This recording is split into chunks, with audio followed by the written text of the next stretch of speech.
dan otak manusia itu harus sinkron, harus sejalan pemikirannya. Tidak bisa kita mengandalkan hati saja tanpa melibatkan akal, dan begitu juga sebaliknya.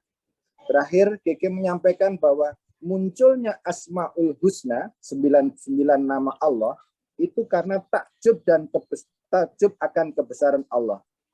Ini adalah ekspresi dari gandrungnya Rasulullah terhadap Allah. Demikian, Gus Lori dan dulur-dulur, pembahasan dari ayat 1 sampai 7.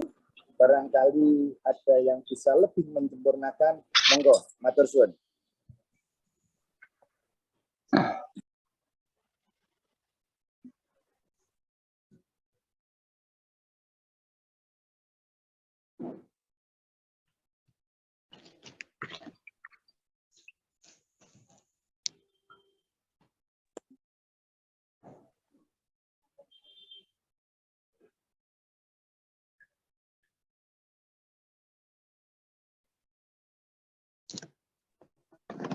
Oke, lanjut.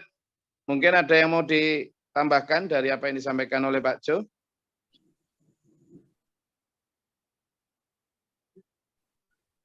Oke, lanjut. Ayat 7 dan seterusnya. Silakan. Silakan. Berikut ayat 8 sampai 12 dulu. Oh, 8 12 ya. Oke, ayo silakan.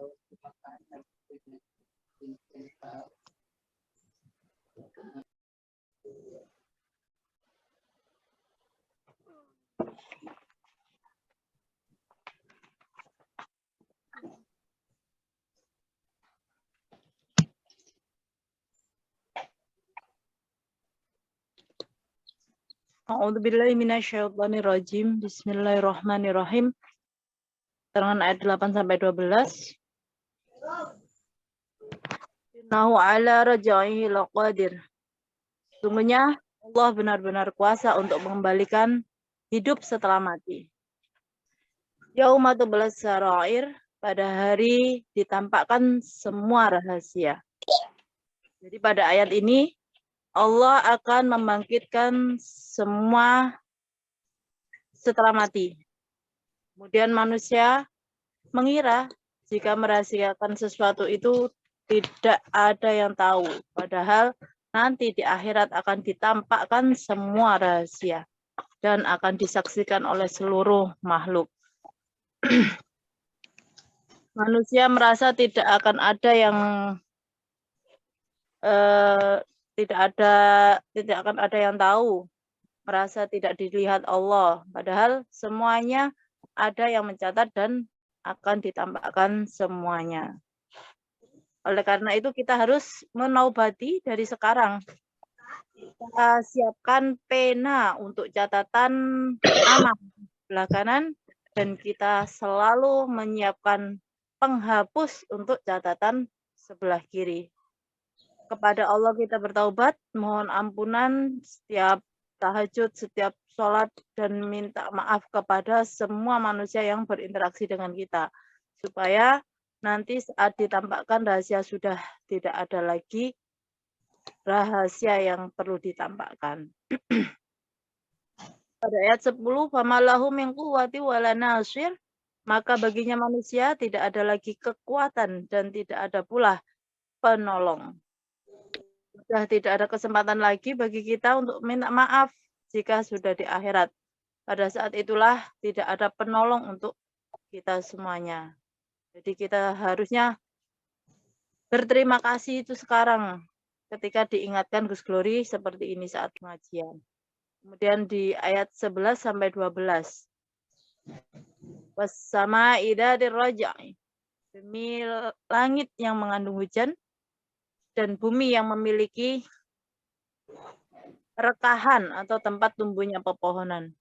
Dan demi langit yang mengandung hujan dan bumi yang memiliki tanam-tanaman. Nah, itu Gus Glory berada di Sulawesi, di mana beliau melihat suasana tempat yang masih asli hutan belantara utuh, belum dirusak oleh tangan-tangan manusia. Tidak ada polusi suara, tidak ada polusi udara, tidak ada polusi pikiran, karena tidak ada tetangga yang memanas-manasi ketika ada tetangga yang beli kulkas pintu 12 sudah bingung. Itu tidak ada. Jadi ingin ngajak hijrah ke sana. Kemudian di poin selanjutnya, jadi kita kembali ke titik tekan pada ayat yang kita kaji pada hari ini, yaitu hari di mana seluruh rahasia dibuka. Ayo kurangi, jangan banyak rahasia. Jadilah orang yang jujur saja, toh nanti akan diungkap semuanya apa yang sudah kita rahasiakan. Apalagi rahasia-rahasia buruk. Jangan, iman sekali.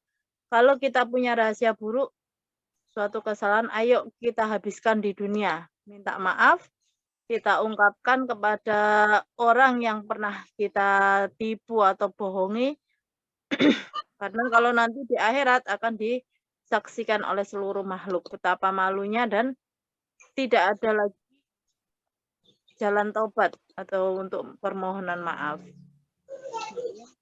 Rahasia-rahasia yang dulu merasa ganteng saat masih di usia remaja atau anak muda harus kita ungkapkan sekarang sebelum mati, walaupun sekarang sudah tua. Kita harus minta maaf, kita harus ungkapkan rahasia-rahasia yang pernah kita lakukan. Nah, ini mari sejak sekarang, karena kalau diungkap di akhirat lebih repot lagi. Di akhirat tidak ada yang bisa menolong. Kalau di dunia masih syukur, masih bisa ditolong seperti Gus Glory seperti ini lewat kajian ini. Nanti yang kadarnya itu baru nanti ketika di akhirat baru terima kasih kepada Gus Glory karena sudah ditolong, diarahkan, diingatkan ketika di dunia. Kalau sekarang belum terasa seperti itu. Kemudian ayo mempelajari Al-Qur'an ini dengan sesuatu yang aplikasi yang memang benar-benar ingin menjalankan pelajaran yang sudah kita dapatkan. Langsung kita amalkan, jangan sekadar suatu bacaan atau pembelajaran saja. Itu saja yang dapat saya catat. Mungkin dulur yang lain bisa menambahkan. Terima kasih.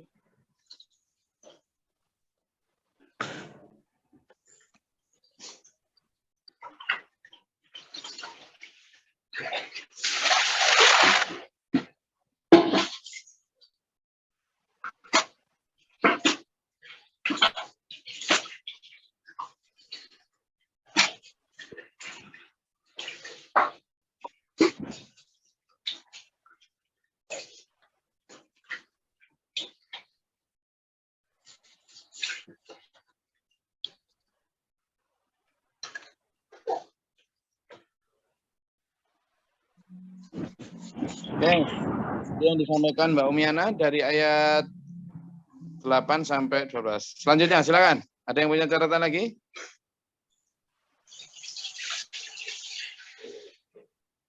Monggo, silakan Mas Marhaban. Oke.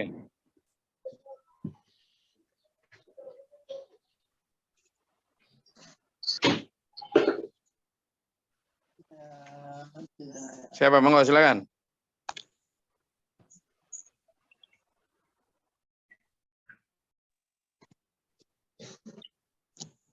Ibu-ibu biasanya banyak kok yang punya catatan. Mungkin bapak-bapak karena letih bekerja itu. Sehingga nggak sempat nyatat. Ya. Ayat berapa sekarang Mbak setelah dari sama tadi? Ayat 13 sampai 17. Sekarang 13-17. Izin Gus. Oh silakan, monggo. Izin menjelaskan Al-Quran surat At-Tariq ayat yang ke-13 sampai dengan ke-17. Di ayat yang ke-13, dalam ayat ini disampaikan bahwa Al-Quran adalah firman Allah sebagai pemisah antara yang hak dan yang batil. Maka yang harus ditanamkan dalam sanubari kita yang paling utama adalah sebuah keyakinan yang mendalam bahwa Al-Quran itu betul-betul firman Allah. Bahwa Al-Quran bukanlah karangan manusia yang dapat dipalsukan. Bagaimana kita akan percaya bahwa Al-Quran adalah pemisah antara yang hak dan yang batil jika kita tidak meyakini bahwa Al-Quran adalah kebenaran yang berasal dari langit. Bahwa Al-Quran bukan saja sebagai pembawa kabar gembira, namun Al-Quran juga sebagai pembawa peringatan. Bagi mereka yang nggak beriman, bagi mereka yang nggak yakin, bagi mereka yang nggak berakal, sampai kapanpun mereka nggak akan percaya bahwa Al-Quran adalah betul-betul sebuah firman Allah. Dikarenakan kedahsyatan Al-Quran yang sangat luar biasa, hal ini juga dijelaskan dalam Al-Quran surat Al-Hasyr ayat yang ke-21 yang artinya A'udzubillahiminasyaitonirrajim, Bismillahirrahmanirrahim. Sekiranya kami turunkan Al-Quran ini kepada sebuah gunung, pasti kamu akan melihatnya tunduk terpecah belah disebabkan takut kepada Allah. Dan perumpamaan-perumpamaan itu kami buat untuk manusia agar mereka berpikir. Jadi, makna dari faslun dalam ayat ini adalah untuk membedakan dengan jelas antara yang hak dan yang batil. Pembeda di sini akan menunjukkan bahwa citra agama bukan hanya yang indah aja, akan tetapi citra agama juga harus menunjukkan sebuah ketegasan. Walaupun dalam kehidupan yang nyata, pada saat kita menyampaikan sebuah ketegasan mana yang hak dan yang batil, maka pandangan masyarakat yang muncul adalah sebuah kata radikalisme. Jadi, apapun itu, panggilan ataupun sebutan masyarakat terhadap kita, yang menjadi fokus utama kita adalah sesungguhnya kita harus menyadari dan menghendaki adanya sebuah perubahan yang tentunya bukan sebuah perubahan dalam bentuk kekerasan, karena Islam tidak mengajarkan hal itu. Yang diharapkan di sini adalah perubahan untuk menjalani hidup sesuai dengan Al-Quran dan Sunnah Rasul. Oke, Kemudian, ada yang mau ditambahkan dari apa yang disampaikan oleh Mbak Nurjana? Mungkin masih ada yang tercecer tadi, silakan.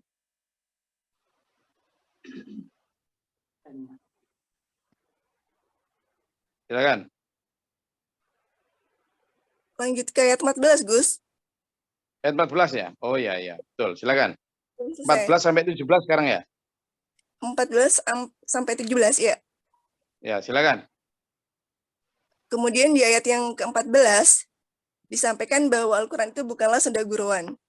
Al-Quran itu bukan untuk main-main, bisa dengan bebas dibuat sebuah analogi sesuai dengan pikiran, keinginan, dan hawa nafsu kita.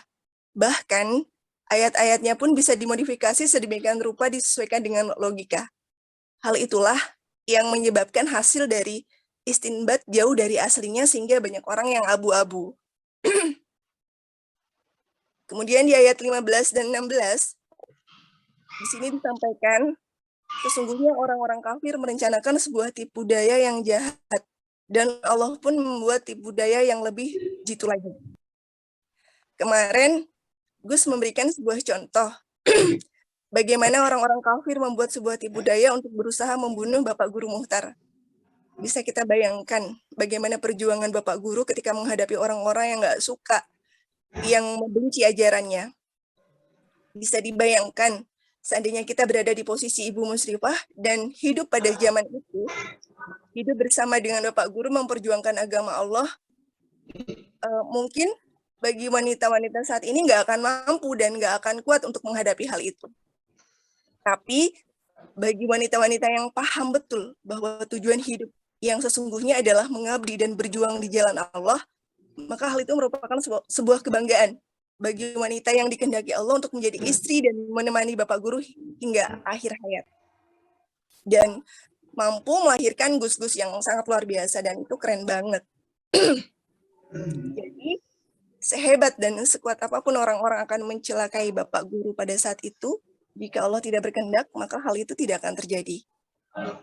Apapun tipu daya yang dilakukan oleh orang-orang kafir, maka sesungguhnya makar-makar manusia akan terkalahkan dan akan didahului oleh makar-makar Allah. Jangan dikira Allah itu akan mampu membalas tipu daya orang-orang kafir. Bahkan Allah itu lebih jitu dalam membalas tipu daya, sesuai dengan Al-Quran surat Al-Imran ayat yang ke-54, yang artinya, A'udzubillahiminasyaitonirrajim, Bismillahirrahmanirrahim. Dan mereka orang-orang kafir membuat tipu daya, maka Allah pun membuat tipu daya, dan Allah sebaik-baik pembalas tipu daya.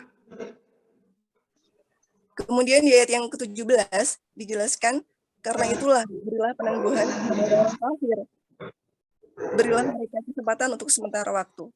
Dan Allah akan membalas semua mereka. Maka diharapkan hanya kepada Allah lah kita bersandar. Jangan bergantung terhadap jumlah atau mayoritas, karena sesungguhnya kita akan kembali kepada Allah itu sendiri-sendiri. Sehingga kita harus berani apapun yang terjadi ketika di dunia. Hal ini sesuai dengan Al-Quran surat Al-Isra ayat yang ke-81. Yang artinya, A'udzubillahi minasyaitonirrajim, Bismillahirrahmanirrahim. Dan katakanlah, kebenaran telah datang, dan yang batil telah lenyap. Sungguh yang batil itu pasti lenyap. Ayat ini menandakan bahwa kita itu nggak boleh ragu terhadap sebuah kebenaran. Dan Assalamualaikum warahmatullahi wabarakatuh.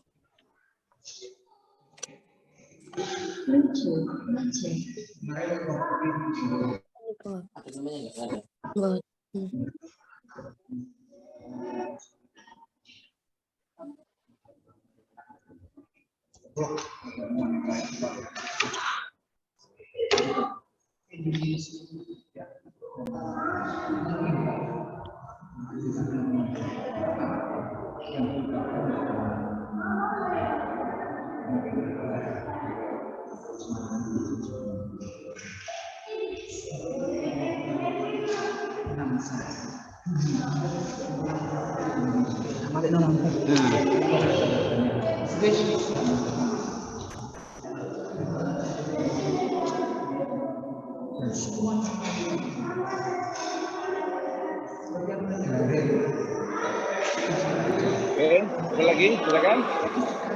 Oke, silakan.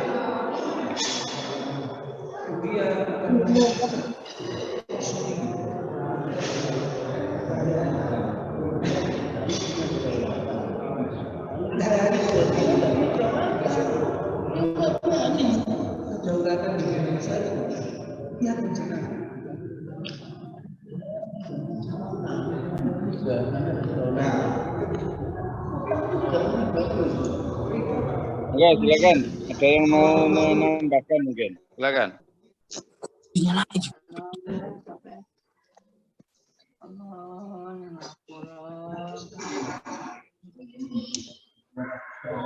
Jadi sudah selesai tadi ya, ayat 17 ya? Oke, sampun. Mbak Umiana mungkin ada yang mau disampaikan? Dari cara mungkin ada yang tersisa, atau Pak Su atau siapa? Sudah. Insya Allah. Oke. Di ayat 1 sampai 17 surat At-Tariq itu begini.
Ada yang mau disampaikan? Oke. Kalau tidak ada, coba kita elaborasi ini dengan memberikan satu penekanan pada beberapa ayat ya, terutama yang kemarin kita bahas.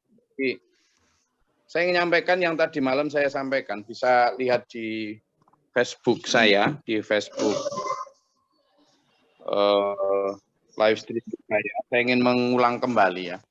Jadi Saya mendapat pertanyaan dari Gus Dharma yang ujuk-ujuk mendekati saya bertanya,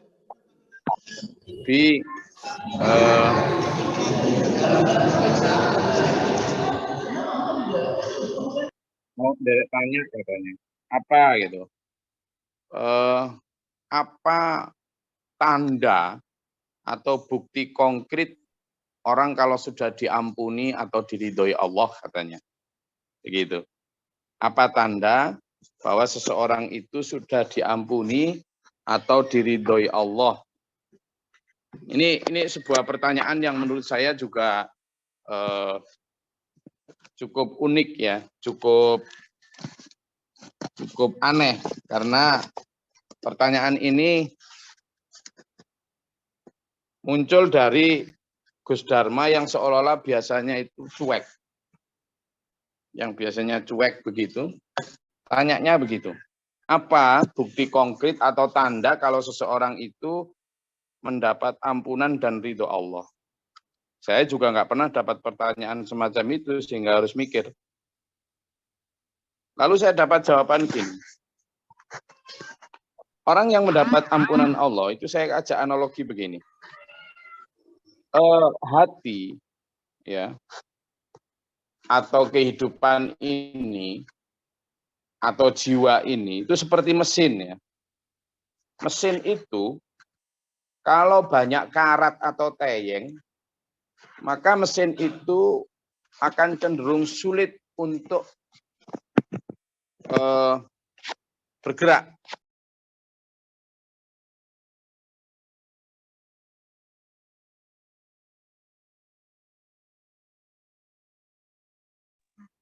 Karatan, kalau banyak karatnya, maka mesin itu akan sulit untuk bergerak.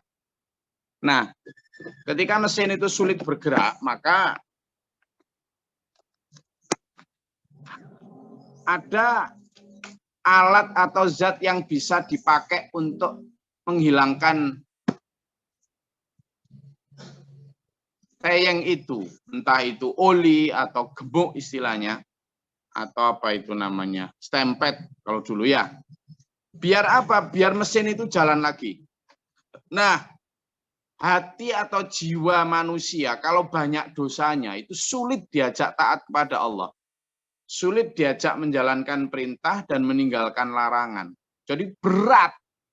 Maka kalau sudah mendapat ampunan Allah, cirinya itu adalah manusia itu kemudian ringan di dalam menjalankan perintah Allah. Tidak berat. Apa dasarnya, Gus? Ada satu ayat tuh. Orang yang kalau belum mendapatkan petunjuk hidayah atau mendapatkan ampunan Allah, itu diajak melaksanakan perintah Allah itu ka'annama yas'adu fis sama. Seperti mendaki ke atas langit, beratnya, sulitnya, nggak mau. Nah, maka kalau ada orang mendapat ampunan Allah, itu karena karat-karat di dalam hatinya itu udah hilang, maka enak.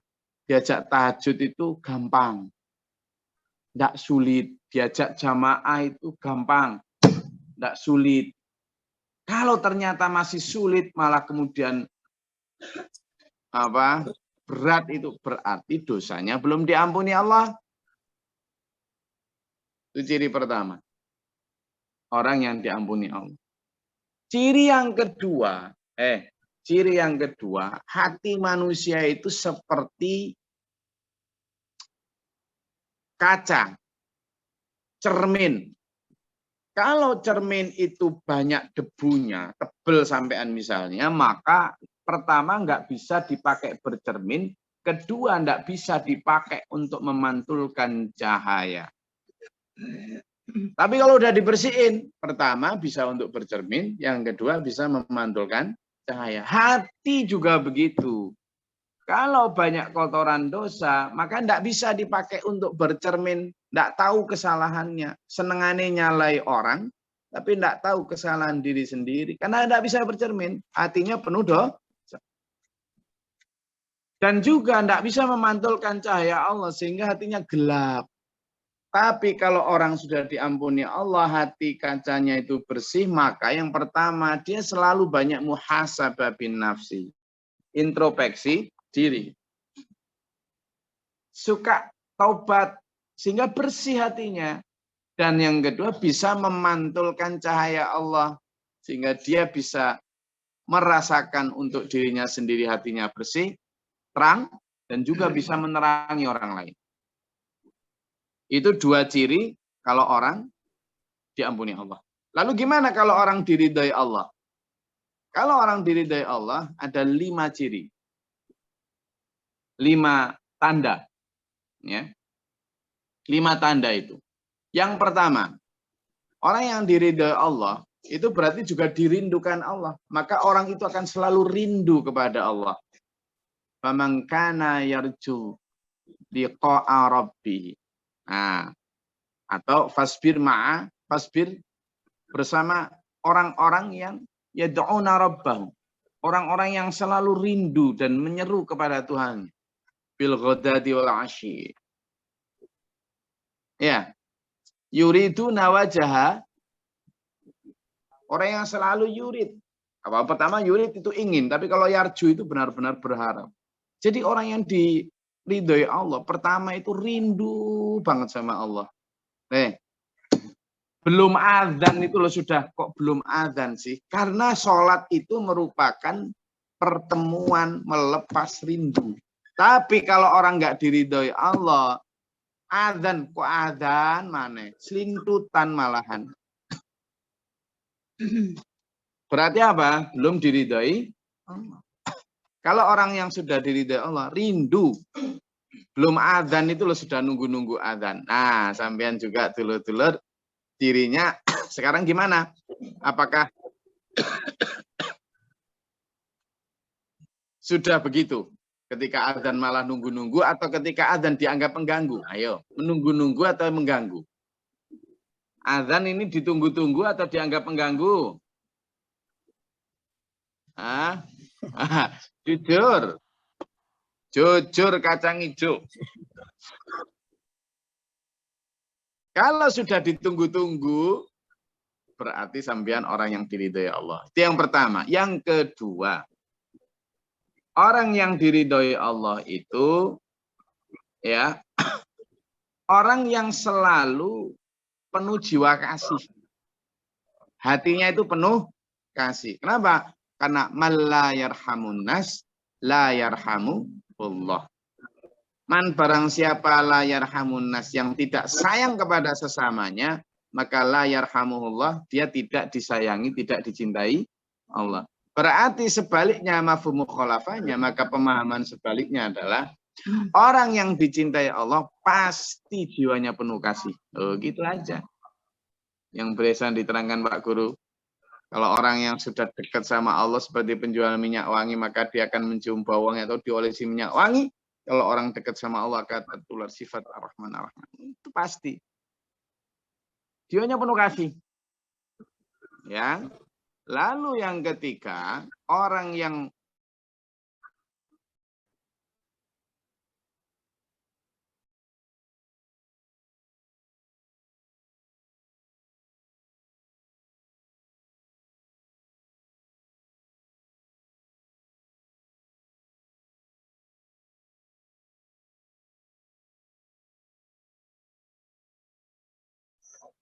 Suaranya hilang, Gus.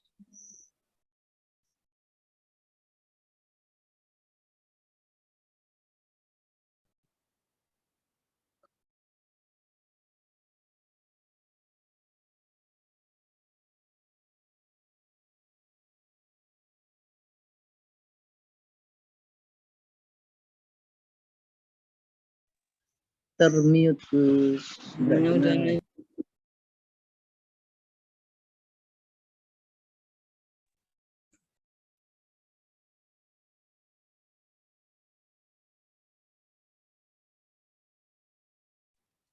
Suaranya hilang, Gus.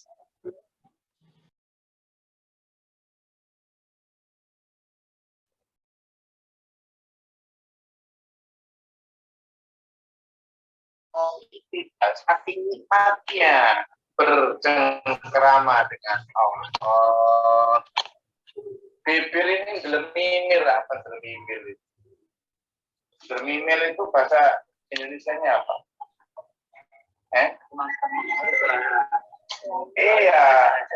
Iya mau aku tahu anak junubim itu ya kurun apa? Ya berlama-lama, seneng gitu. Nah, sekarang saya mau tanya nih, kalau orang yang diridhai Allah itu berlama-lama dengan Allah, nah kita ini kalau lagi sholat itu wis nang pelencing lari gak kerasan, ya entah karena kerjaan, entah ya kadang ya nggak karena kerjaan, ya karena kadang kepingin segera buka HP. Ayo pengen berlama-lama bersebentar dengan Allah ketika sholat atau wirid. Ayo. Ini yang daratan saya ini nyantri atau malah yang ini saya sedang berada nyampe di Lamongan, lagi setelah malam atas kalau tadi Mabes ini dari depan para santri ini.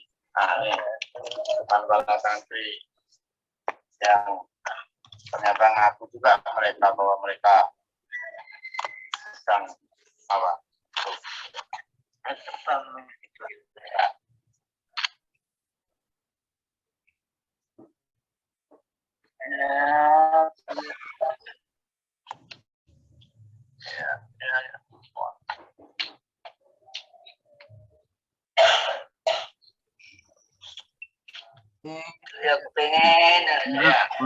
Maaf tapi terputus. Jadi ciri yang ketiga itu dulu, berlama-lama dengan Allah, suka sekali berlama-lama dengan Allah.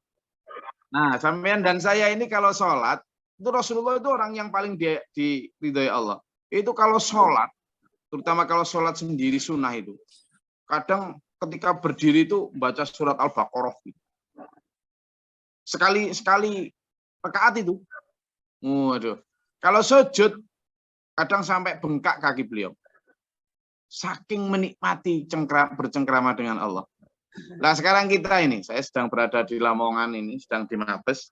Nah ini sedang bersama para santri juga. Bersama para santri ini. Saya juga tanya sama mereka, sebab kita tanya sama mereka nih. Nanti setelah itu tanya sama jamaah Zoom. Sekarang kita tanya dulu sama para santri ini. Santri-santri itu ketika sholat itu suka berlama-lama atau bersebentar? Oh, ini ngaku jujur ini. Sebentar atau lama? Karena kira-kira kenapa? Nggak enak ya sholat itu? Nggak enak. Ya wes. Sekarang itu tadi jujur. Para santri jawabnya jujur. Sekarang yang di depan saya ini jamaah Zoomer. Jujur. Suka berlama-lama atau suka sebentar? Bentar, Gus.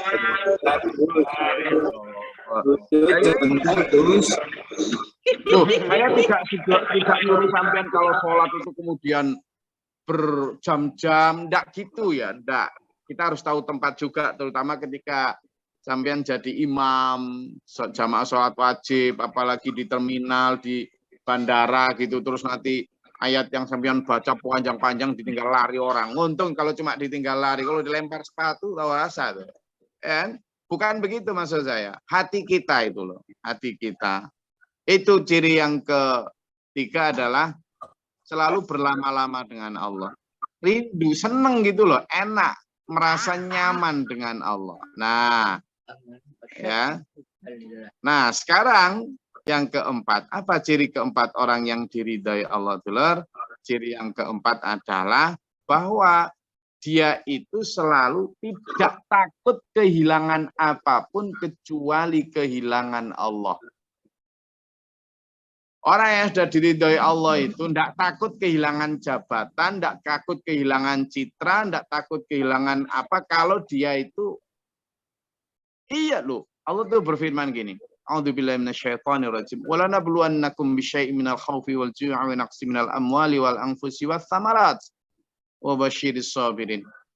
Kamu nanti kalau sudah daftar sebagai orang beriman, itu akan aku uji kata Allah, pasti akan aku uji. Dengan apa? dengan sedikit ketakutan, lapar, kekurangan harta, bahkan kekurangan apa? Jiwa, artinya apa? Kadang ditinggal teman. Sampean misalnya karena melaksanakan ajaran dengan hak, yang hak adalah yang hak, yang batil adalah batil, apa adanya. Karena kan dianggap radikal, kadang dianggap ekstrim, kadang dianggap kejeron, kadang dianggap aneh, sesat. Lalu kemudian ditinggalkan tuh sama teman. Itu kan ujian juga tuh. Tapi sama enggak takut tuh. Enggak takut. Apalagi jelas kadang diuji dengan kekurangan harta ketika sampean daftar sebagai orang beriman. Sehingga ketika harta itu berkurang, enggak takut. Asalkan iman saya enggak hilang, asalkan Allah saya enggak hilang. Maksudnya apa? Dari hati saya. Jadi orang yang diridhai Allah itu enggak takut kehilangan apapun kecuali kehilangan. Oh, itu apa ya?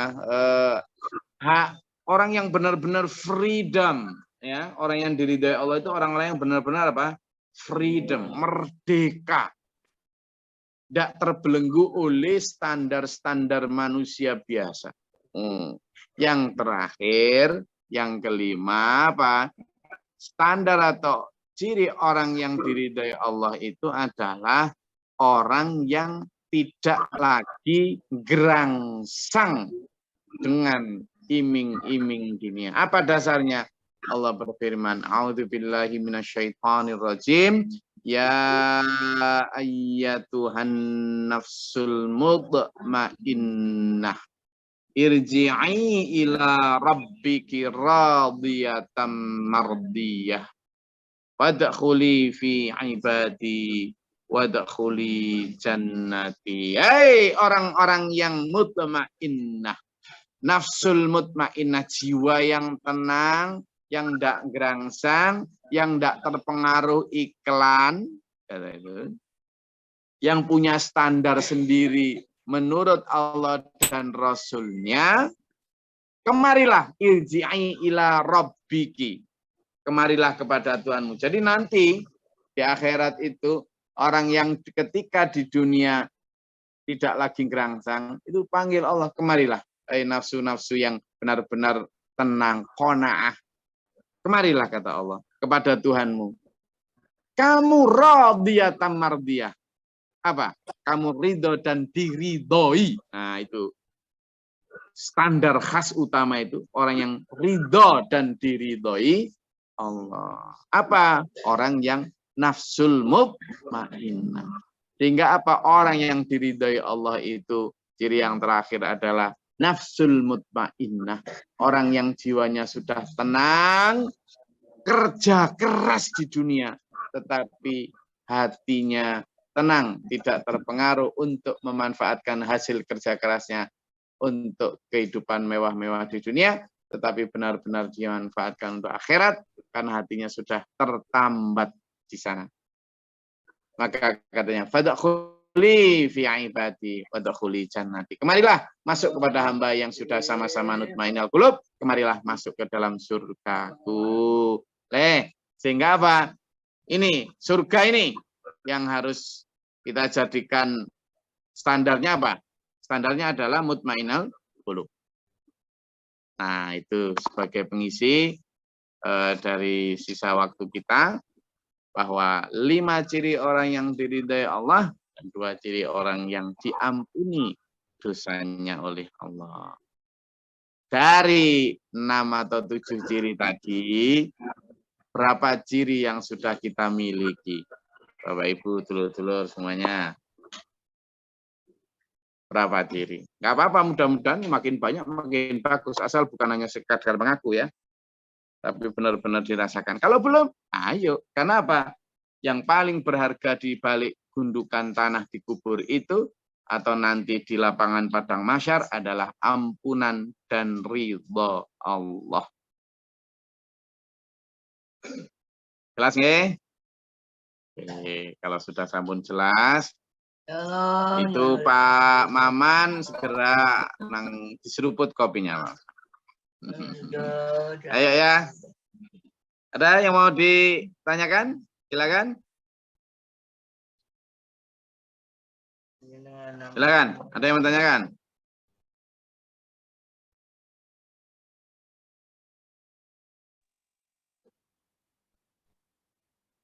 Sehat semua dulur ya.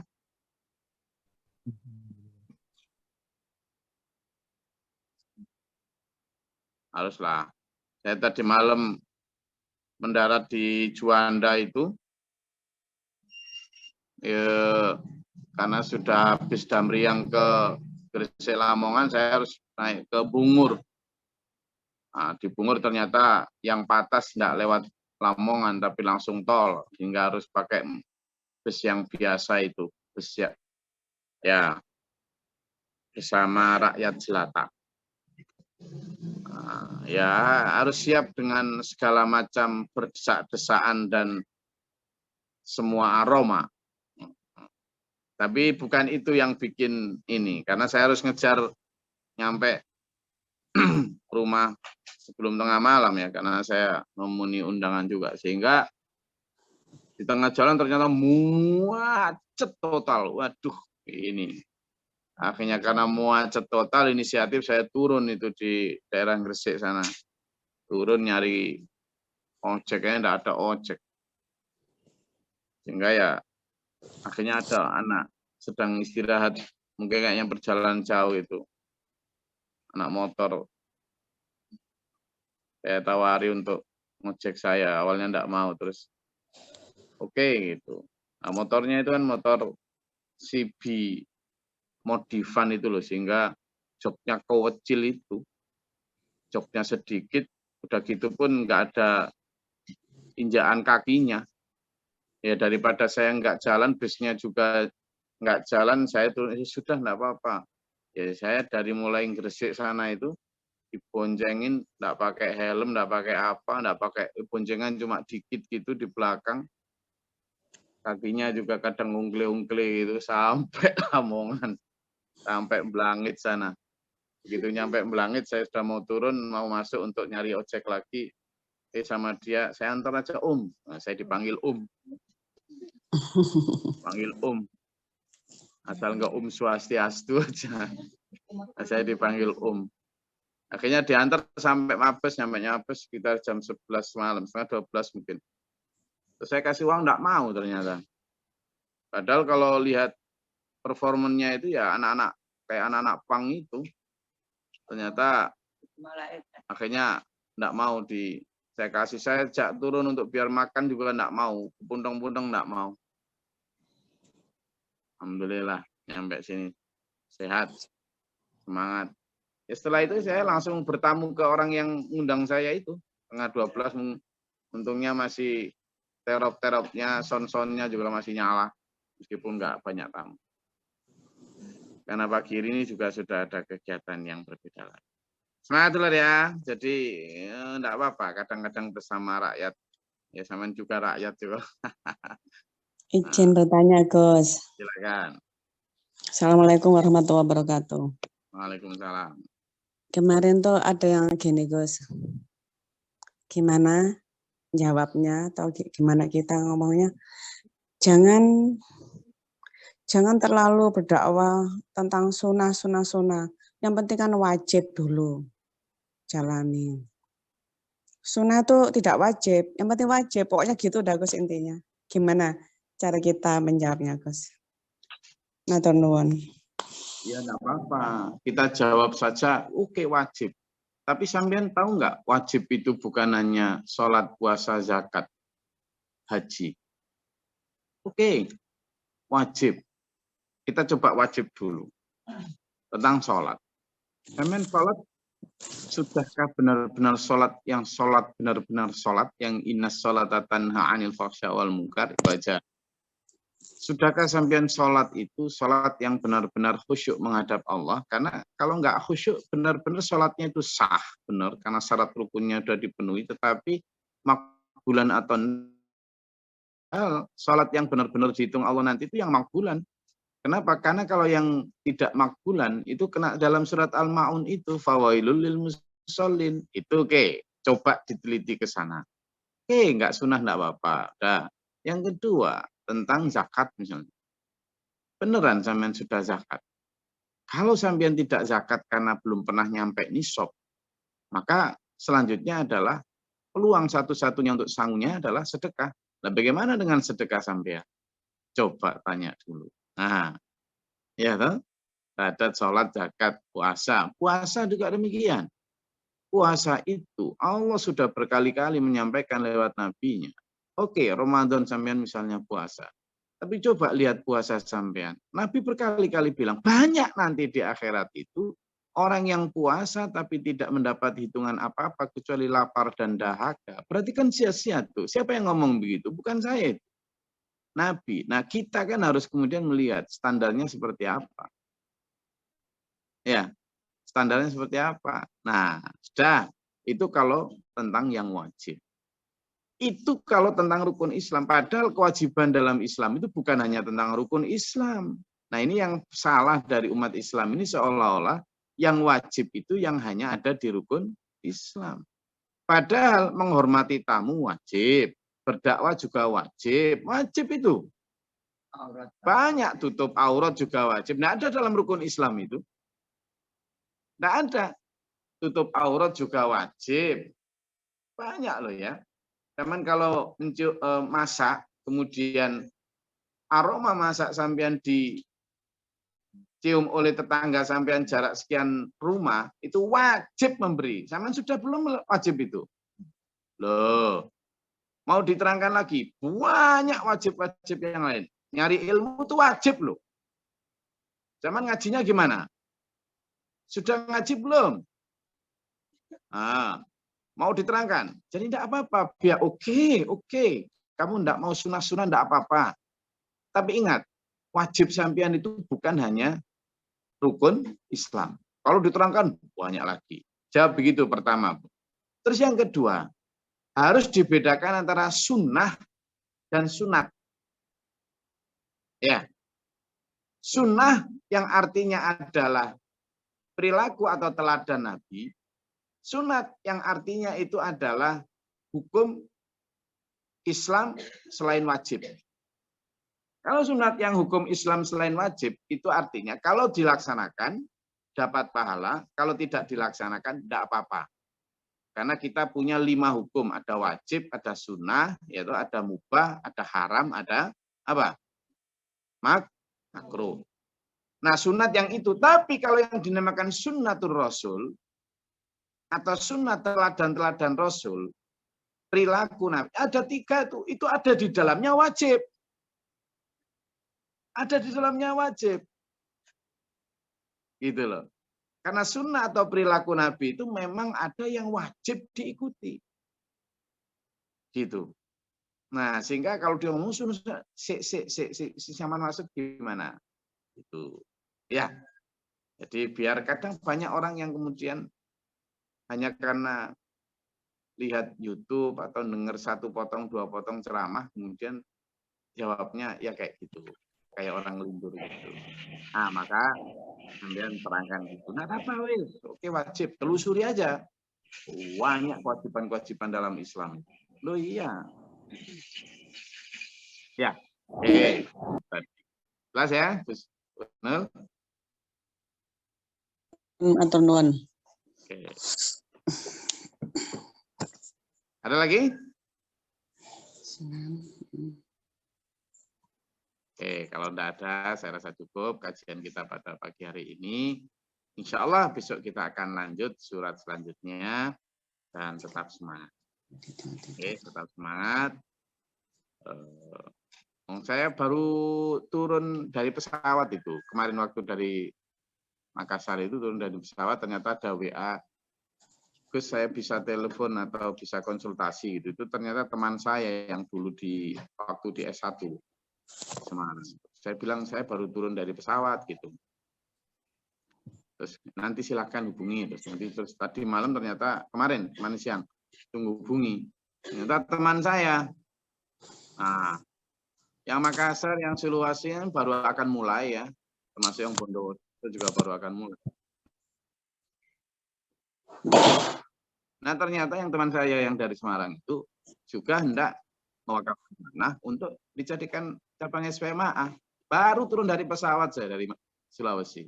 Sudah ada yang ingin lagi mendirikan SPMA di daerah Banjarnegara sana. Ya Allah, lah ini terus yang tak kirim siapa? Oh, saya mikir, oh berarti nanti yang untuk ngisi cabang-cabang itu ya jamaah Zoom ini, insya Allah nanti dicabut dari tempat Amin. masing dibagi sana, kamu berangkat sana, kamu berangkat sana. Gitu. Jadi anggap saja bahwa hidup ini adalah masa tugas kayak dulu Pak Fakrul, kayak dulu Pak Mukhlisin ketika tugas itu kan dia dipindah kemana-mana. Nah sampean hidup ini ya hidup tugas, katanya tentaranya Allah. Jangan berhenti di satu tempat nanti Pak Jo, bukan kok orang Tabanan terus, enggak. Ya nanti mungkin dikirim jadi kepala cabang di Nias. Pak Jo digeser itu. Gus, siap. Iya, harus itu namanya berani serpas pergeseran pasukan. Warung bikin warung lagi di sana. Ya, beneran saya baru mendarat dari Makassar kemarin itu sudah ada WA itu terus yang malamnya itu telepon. Saya pikir wah itu kalau saya itu kan kalau ditelepon orang atau Gus saya mau menghadap atau Gus izin untuk konsultasi itu biasanya bayangan saya cuma dua. Kalau enggak persoalan keluarga, ininya persoalan lah. Saya itu kan sudah siap untuk menerima persoalan. Kalau enggak tentang persoalan keluarga, ya persoalan ekonomi. Biasanya dua itu yang dikeluhkan manusia itu cuma dua itu. Jadi sudah siap. Ternyata orang ini berbeda.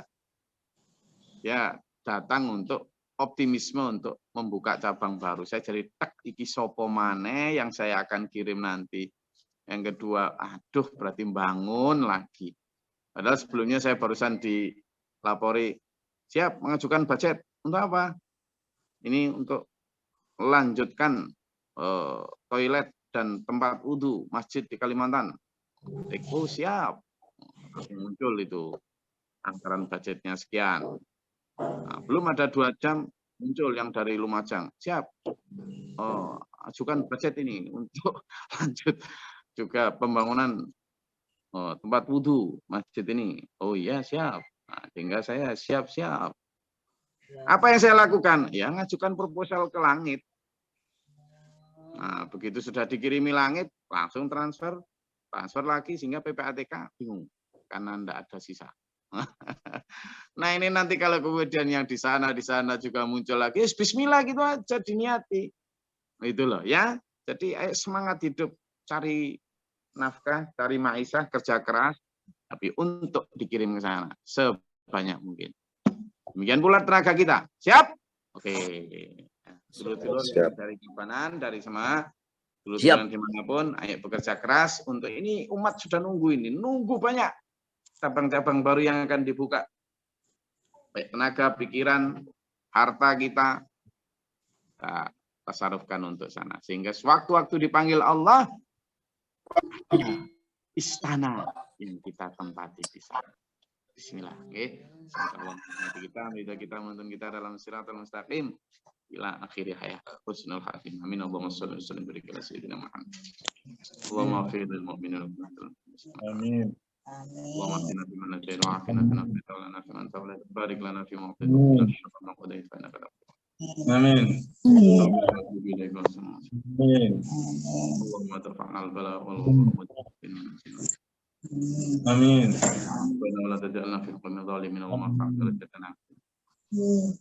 Allahumma fa'lana bi sama rahmatika wa anzil 'alaina rahmatan bi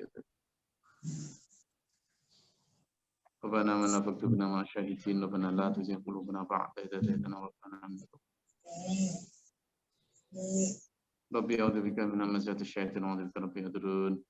Allahumma man syarifal qulub syarif qulubana syarif qulub hati. Amin. Amin. Rabbana man faktubna ma syahidin rabbana la tuzigh qulubana ba'da idh hadaytana. Rabbana waj'alna muslimin wa muslimatan lak alaina. Rabbana amin. Amin. Amin.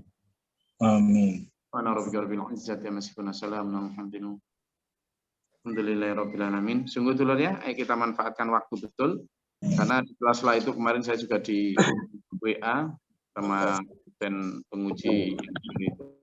Terus sudah selesai, nanti selesaikan Gus. Untuk ada beberapa akhirnya juga buka laptop gitu. Jadi kita manfaatkan waktu sekecil mungkin untuk manfaat likulli syai'in hikmah. dan waktu itu lebih berharga daripada uang. Ya, al-waktu athmanu minal zahab. Ya, bismillah, semangat. Assalamualaikum warahmatullahi wabarakatuh. Waalaikumsalam. Waalaikumsalam warahmatullahi wabarakatuh. Thank you, Gus. Matur suwun, Gus.